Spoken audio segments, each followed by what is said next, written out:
les brigades de guérilleros vont partir à la reconquête de l'Espagne. Elles concernent toute la chaîne pyrénéenne. Une armée populaire de plus de 3000 combattants envahit le Val d'Aran du 19 au 29 octobre 1944 dans l'espoir d'être soutenue par les Alliés et créer une tête de pont républicaine en territoire espagnol.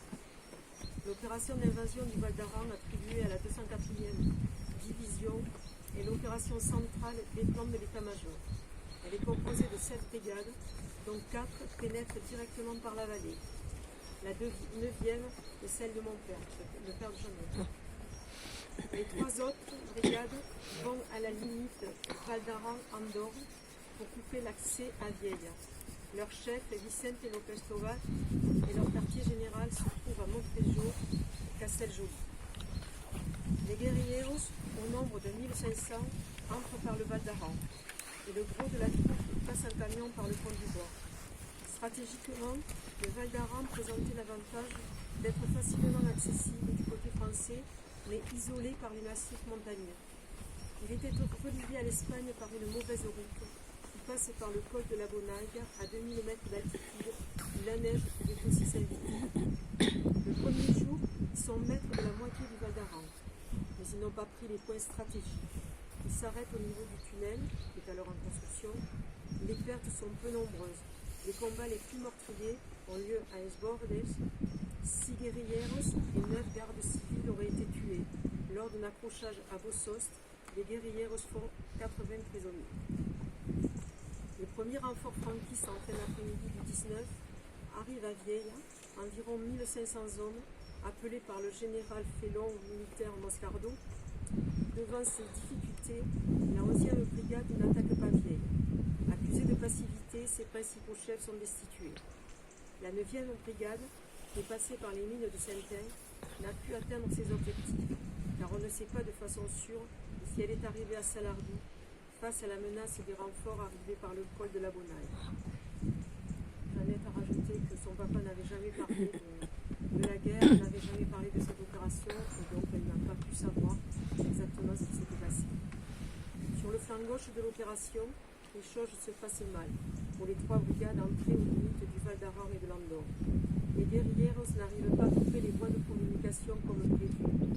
L'une d'elles était au centre du dispositif et devait couper la route Tremp-Viella après avoir pris le secteur d'Esteli de Aner et empêcher ainsi l'arrivée des renforts.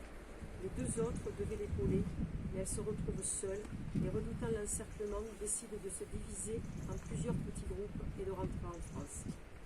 Une autre se disperse après avoir combattu, et une grande partie des guérilleros rentre en France de façon désordonnée et d'autres pénètrent plus loin en Espagne. Il semble que même pour les unités atteignant leur objectif, le manque de communication y fait cruellement défaut. À cela s'ajoute l'épuisement des hommes, les difficultés de ravitaillement et surtout les très mauvaises conditions météorologiques. Le colonel López Tovar aurait donné l'ordre de se préparer pour la retraite dès le 28 octobre. Le commandant Robert a laissé ce témoignage. Nous arrivâmes au-dessus de Bossost, on ne voyait que le haut du clocher à cause du brouillard. Nous avions reçu l'ordre d'enlever nos galons. Il n'y eut presque pas de combat. Nous fûmes sur le point de capturer le général franquiste Moscardo.